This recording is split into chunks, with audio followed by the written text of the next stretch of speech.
64K. Ready. You know, once upon a time, I actually did work for Commodore. I am Mike Levin. Today is Thursday, March 25th, 2021.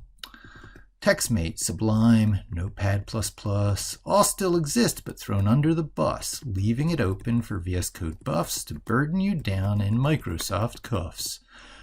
Once you partake, you can never unplug.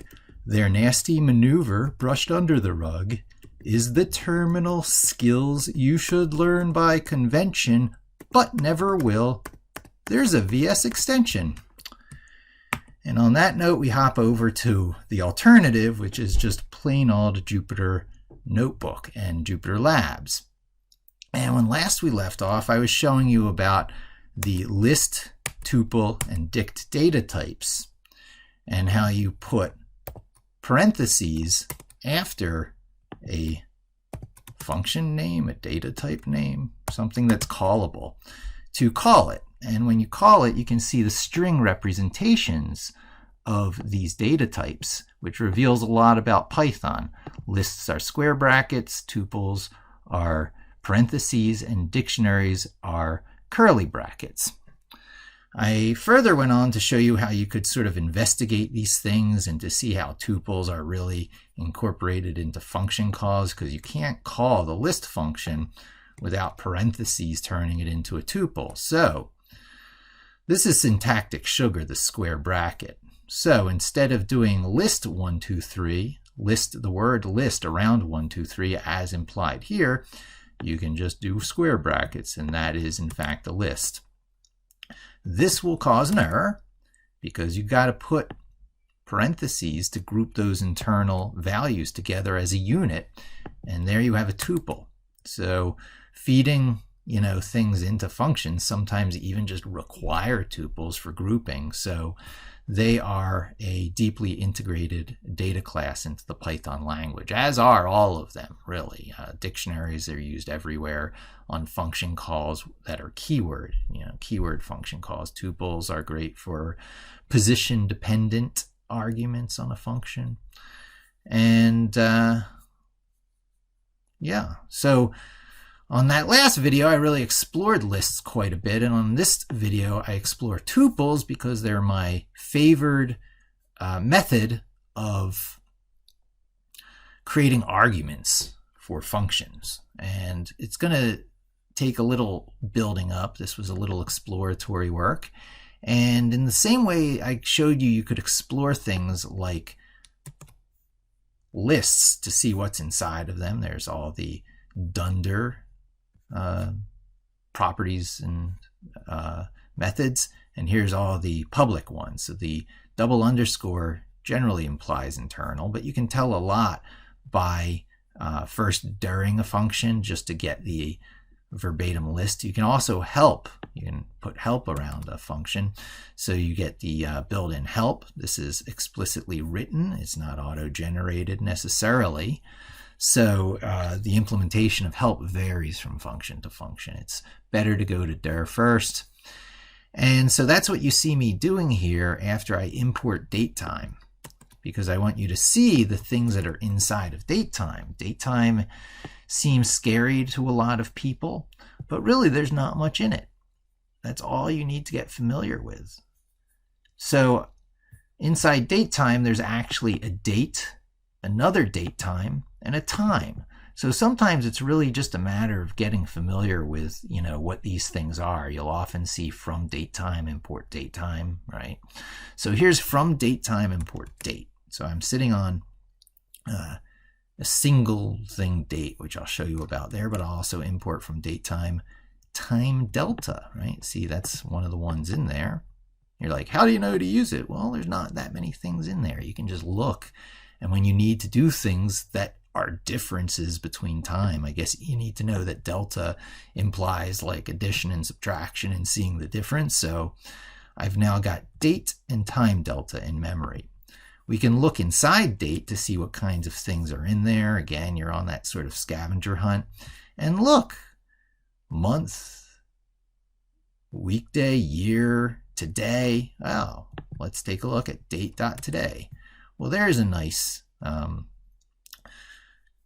date data type. That looks very useful for the things I have in mind for this video. Now let's figure out time delta. Time delta has all this stuff like, oh, days, minutes, seconds. So what if you feed time delta days equal 1? Oh, you get a time delta object. Okay, so does that mean we can do math with it, like date today plus negative? So I have my examples from around here from before, so you can see that's 2020. So I added a negative number of days that equate to a year to get last year. I can also do minus 365 and get rid of, so the negative can be on either side of this. You can have plus negative or minus positive, and it gives you the same date 1 year ago. So I copied out last year, right? So this can show me last year, and so now I have last year's date I could just arbitrarily use if I wanted to. So you can see how you can start to do date manipulation. So I'm going to set a variable of today based on date.today. And then I'm going to show you can start to do interesting list stuff.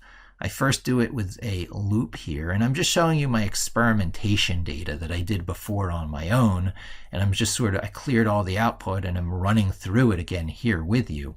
So you can see the language for a day in range 1 to 364, print today minus that number of days. So I can actually show from yesterday, that's yesterday, right? The 24th, 23rd, 22nd, 21st, and so on back. And I start on yesterday because, if you're using these for API calls, for data that's been collected on things, rarely are you going to get all the data that's been collected for today. That's why you don't trust the most right-hand side of a graph of recently collected data, because the current day's data, if they're grouping by day, has not fully been collected. So I tend to start on yesterday. So this is a year's worth of dates starting from yesterday, going back. See how easy it is? Now we'll do it in the same statement. You can see the same components here. There's the same range, but I just moved things around. I moved things around in the loop. If I get rid of that output, I can show you the two things on top of there. For a day in range, I sort of picked up that range and moved it to the right-hand side. And then I said X for X in range. Remember that list comprehension? Here's the second X, X for X in. Here's the first X. So I, of course, put some formulas around it, and this is all string formatting. This is the modern way of doing string formatting. So there's that F in front of it that says I'm going to be doing formatting. And then this is all inside of curly brackets, so the entire thing is just being converted into a string, which actually shows you I could do this without string conversion here first, and you'll see the datetime objects. Okay. But by just doing that string conversion, it turns it into much more API-friendly date times, string date times that APIs like to be fed, because you're not going to feed a native Python datetime object over the web on a request call. You're going to feed it a plain old string that's formatted the way most APIs like it. So that list comprehension was a little too long for me, so here you see me importing the time delta as just TD, and I can do that exact same query using just TD here. Now, that 364 has been sort of getting on me, and I would rather use a language like number of months, because I'm going to have to calculate 16 or 18 months for Google Search Console date ranges, and I want to be able to just say number of months. So here where I import time delta from datetime and rename it as TD, allowing me to make this same list comprehension so nice and short and elegant, I can do a similar trick with a different third-party library. This is not standard library. This is the very popular date util, which is usually on your machine if you installed Anaconda, because it's part of that conglomeration of stuff that it installs. But the relative delta is the same exact thing as time delta, except it has more stuff in it than just, you'll recall, it was very limited on the dir of time delta. That's the time delta. Time delta has days, minutes, and seconds. That's interesting. But after this import of the relative data, I have a similar object. So whereas I imported, where I did a dir on TD, I can also do a dir on now relative data.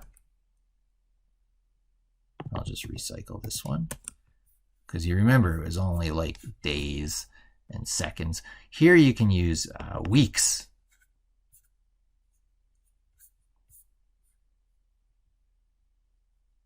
I have months equal. I wonder how that works. This is a dir of RD. Very interesting. I see weeks, but I know I can do months right there.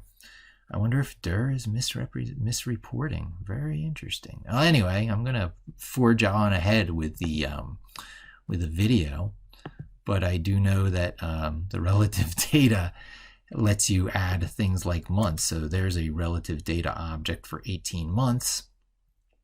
And I can do things like today minus relative data of 18 months. And here is the date of 18 months ago, right? Can you see how useful this is starting to become? And why in the world should all this date discussion be preceding a discussion about tuples? Well, it's because I'm going to be populating a bunch of tuples with date values. And I think I'm going to skip over a lot of my experimentation and show you sort of the bottom line I jumped to here, which is just importing these two things and then creating the dates that I need, which is these two statements here. So I guess I can execute that, and then I can just show you the dates. And so this was my extremely nice short version of what came out of all that exploration above. Okay, so I can get with this short expressiveness all the dates that I need. In fact, it gets a little better because I repeat date.today too many times here. So this gets part of my, this becomes part of my standard project scaffolding. So you'll remember when last we left off on the ML, on the SEO ML project, I first handle all the input arguments, and now I'm logging it. I'm making more use of log. So whereas it was just a print statement before, I'm now logging the arguments that were last fed in on the command line. And then I provide a little API explanation here. It's a generic pattern to pull, cache, and transform data into various deliverables, right? So this is the preparation for the data pull. You got to be able to say what data you're pulling. So that's the arguments that go in.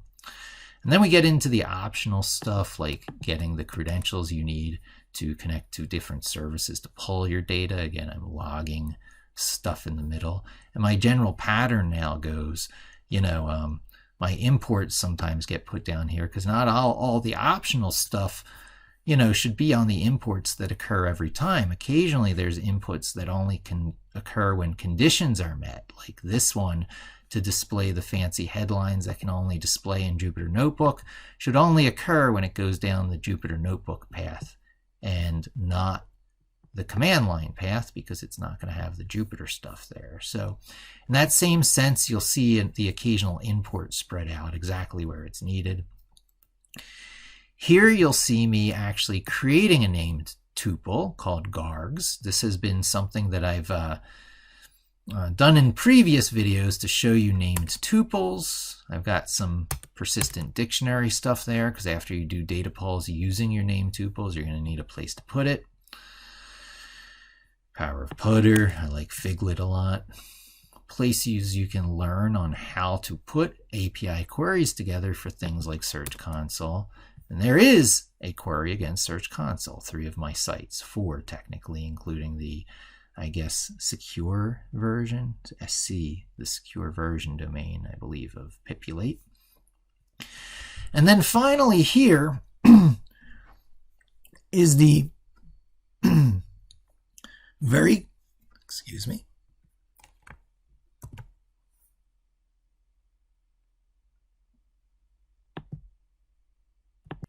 That'll be a test of my editing. So this is what the video has been leading up to. I've now included a very standard part of my template of every project, the optional ability to import a few interesting and important parts from datetime. And you'll see some tricks I'm doing here. I'm importing date from datetime, but for time delta, I rename it on the import. It's a nice little trick, and that keeps my expressions down here much more PEP 8 compliant. I'm trying to keep my list comprehensions on the narrow side, so it doesn't auto wrap. And whereas I said it gets a little bit better because I repeated that whole date.today spread out over this. Here you can see I create a variable date.today, and then I use that here to create a set of dates. And now I'm going to create the tuples. This is very, very interesting. How should I show this to you best? Because I jump right into it working well here. There's a lot of mental, well, I'll just explain it. I don't have to show you the building up. I showed you a lot of building up. So this get URLs is an abbreviation so that I don't have to spell it out much longer elsewhere. It's the populating of the data. We don't even do the calls to the API, but you can see this edited outline is going to actually call the API and send my requests in. And this is jumping the gun a little bit. Both of these guys are really not even necessary. That's like next video stuff. But starting from here, you know, we're sitting on a bunch of dates. If I wanted to show that, it would be much the same as this here. It would be exactly the same as this here, so I won't clutter it up. However, I'm about to do a neat trick with list comprehension and ranges and stuff here. The Google Search Console API, which is what I'm talking about. So let me just Google Search Console. Anyone not familiar with it should go to it and get familiar with it. It's a wonderful API to pull data about your website.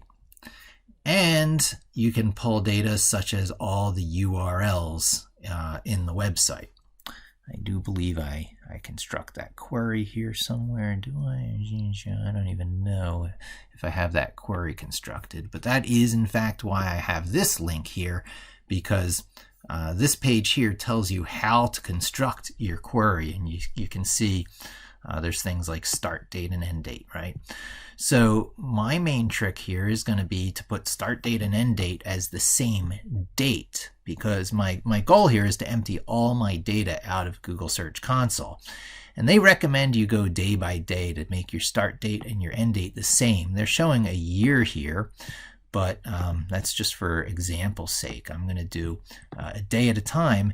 And on dimensions, that's really interesting because that's the main date, that's the main record type that you're pulling down, and it's going to create extreme row multiplication with each new dimension you put in. So the dimension I'm going to be putting in is just page, because I'm going to be pulling down the pages for each day. That's my goal. We're not going to get to that on this video, but I am going to show you that I am creating a new named tuple. You'll remember Gargs from up there, just to sort of set the example, right? Because you can always look at GARGs and understand that you can make a named tuple and, you know, create an instance of that named tuple. And so here I'm shaping that named tuple more for the API. In fact, I'm using the exact terminology. See that camel case? I never do that in Python, but I'm doing it here because the API calls for it. I'll get rid of this one. That's a distraction. But see that camel case there and that camel case there? That is why I'm using camel case here, because I'm going to be splatting these values into the API with key value pairs.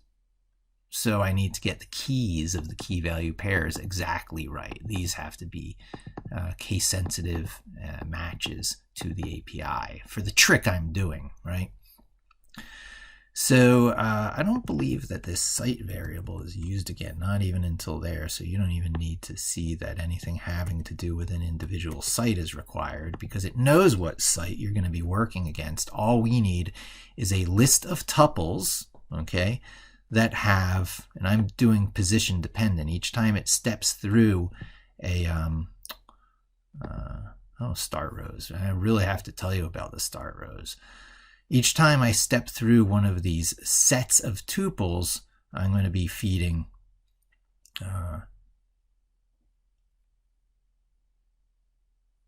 these arguments in. Okay, so stepping back a minute, I had to tell you a little bit about Search Console and what I was trying to do with getting down a list of all the URLs within a site. Like I'm going to be listing all the URLs within the site, and you can get 5,000 URLs at a time. So if I step by 5,000, I'll get 5,000 URLs at a time. The total steps I want to make is 10, because I know realistically you can only get about 50,000 URLs from a site through Google Search Console. So I'm populating a number of items in a list called start rows, and I'll just show you that. Start rows is 0, 5,000, 10,000, 15,000. So these are my start rows.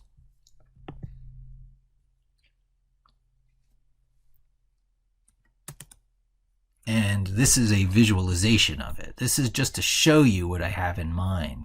I was looking at it for a second like, do I really need to run that? That's not changing state or anything. That's just printing stuff out. But what I wanted to show you is that for any given day now, here's yesterday. Remember, I'm going to be emptying out all the values out of Google Search Console, right? This is what we're building up to. So for yesterday, I can't just make one call against the API. I have to make 10 calls potentially. That's the total number of steps, starting from start row 0, and then this starts from and then this starts from start row 5,000, and so on down the list. So I'm making a list that has the start dates and the pointers. It's like a placeholder as you step forward through the record, and 45,000 can be the last one, because of course it's going to grab 5,000 records, so it goes from 45,000 to the full 50,000, right? So this is just for display's sake, which is why I ended it after just 10 of these, because there's no reason for that to go down too far. So we create our custom named tuple that matches the API exactly. And then I say list of girls, list of GURLs. And then for each date in dates, that original dates variable that has all this stuff in it, for date and dates, and you'll see I'm using the underscore. Sometimes I would say a date, a start, but I think I'm going to use the convention now of using a single underscore before an instance of an item, say from a list. So this is dates plural, which is a list, and it contains all those dates. And this is a single instance of a date pulled off the list. So this is a nested list for date and dates, for start and start rows. So for every date, for every start row, I create a new girl. And then I append it on to that list of girls. And before I do a fancy transformation, and I should just show you that, it's a lot of girls. These represent all the API calls, and even Jupyter Lab knows to cut it off there. It's not even all of them. There's a lot of safeties built in because people kept crashing their Jupyter notebooks and labs left and right by doing exactly the sort of stuff I'm doing now, which is displaying the contents of very large variables. And the browser is not too well equipped for these massively giant lists. So I just created that. And it's ugly to look at. But here's a list comprehension just for the sake of showing you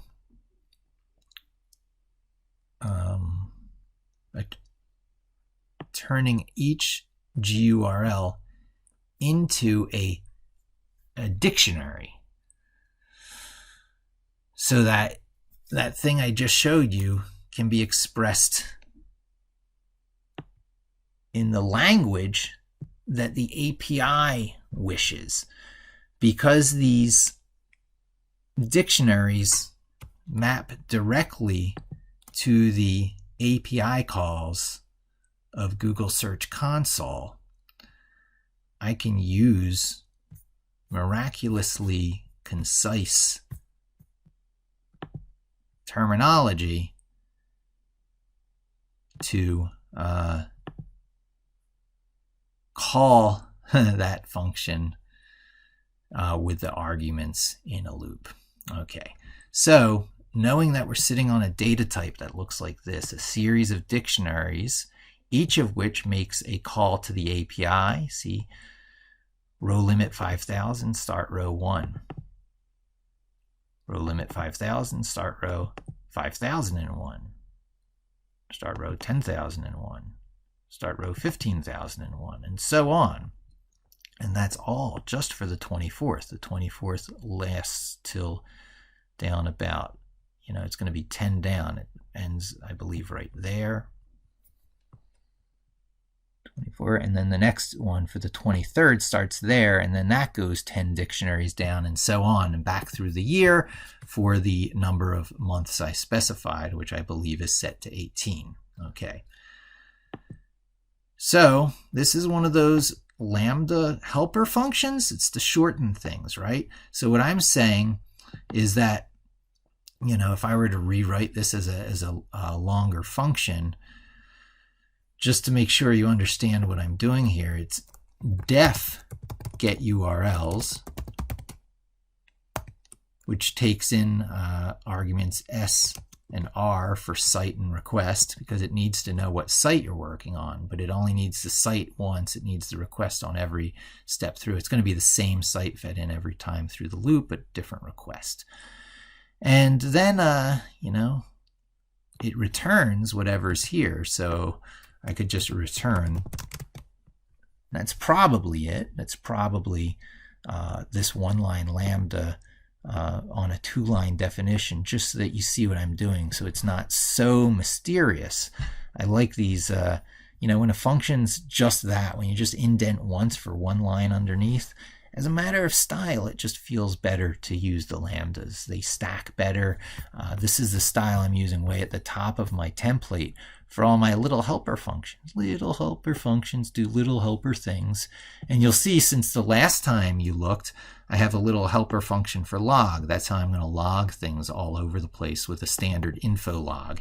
And I'm going to use it instead of print, so that all the I/O that I do, whenever I run this, in addition to being echoed out to the console here in all these lines, and so that you can actually read everything that is an info log, it's also getting written into a file so that you have another way to make sure your program's running good.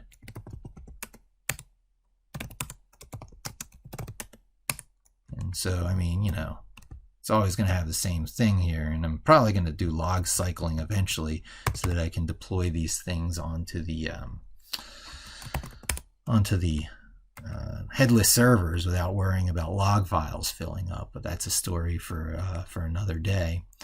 So those helper functions, I made one for calling Google Search Console, a very particular query, that Google service that was created earlier in this template. And I'm reaching in for searchanalytics.query, which takes some parameters, and I know these parameters that it takes, and then I call the execute on it right away. So I'm combining into one step things that is often done in multiple steps. And I probably should do it for this video, but it's just a little bit of fear that's keeping me from taking this last step. I shouldn't have the fear. It'll probably just mess up the video at worst. But given, this will be the first time I'm actually doing it. I haven't even done this.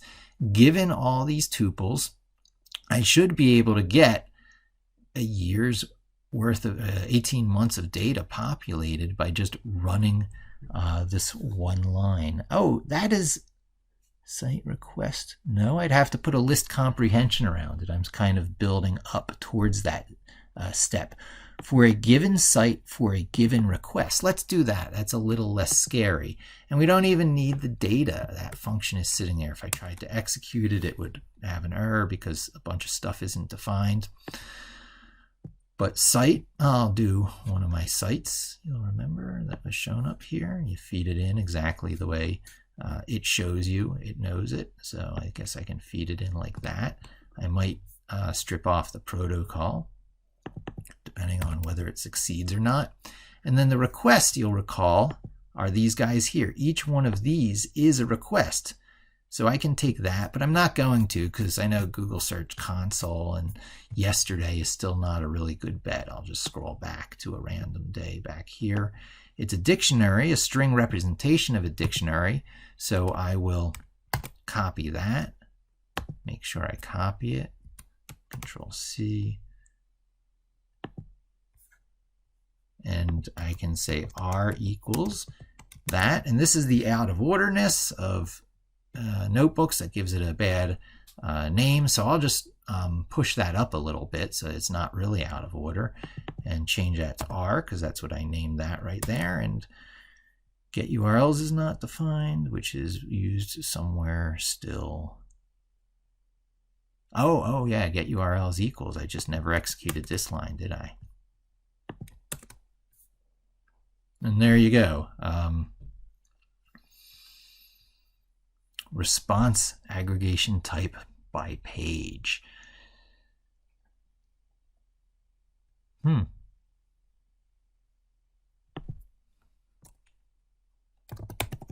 Here we'll use the word response.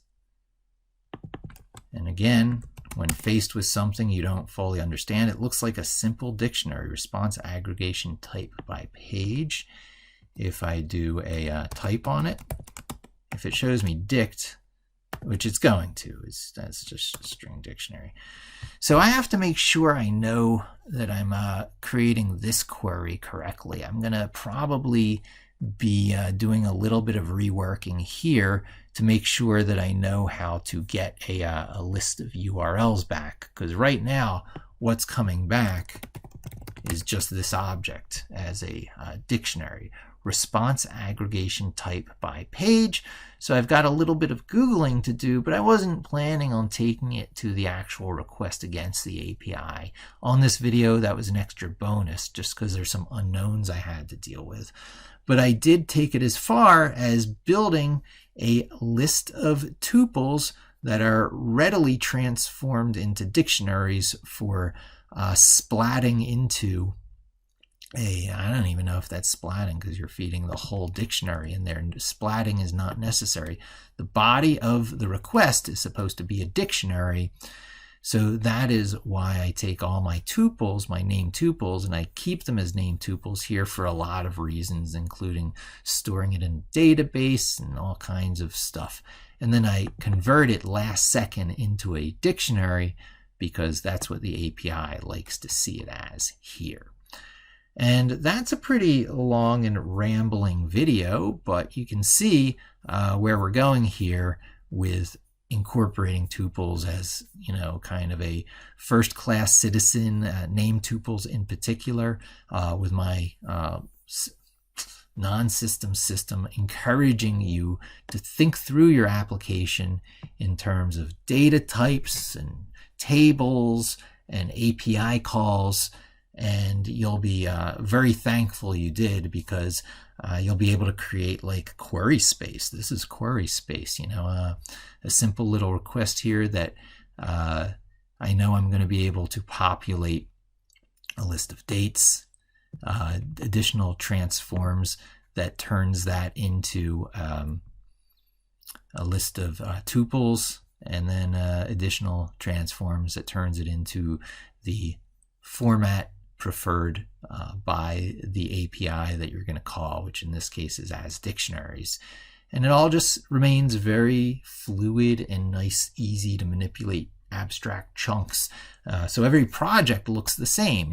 This is really, if everything, if all you've got is a hammer, then everything looks like a nail. However, the corollary to that is, if everything around you really looks like a nail, then what you've got to do is make sure that you've got a good all-purpose hammer in your toolbox. That's why the term tools and tooling so much pops up around these sorts of discussions. And so there you have it. This is me getting a project in order using this new and most modern methods I could come up with, looking at the Python API as of, I guess, 3.8. Even though 3.9 is out now, I'm sort of holding off on using some of those 3.9 only features until that's the main topic of my video. Thanks for joining me. Hope to see you again soon, and don't forget to subscribe.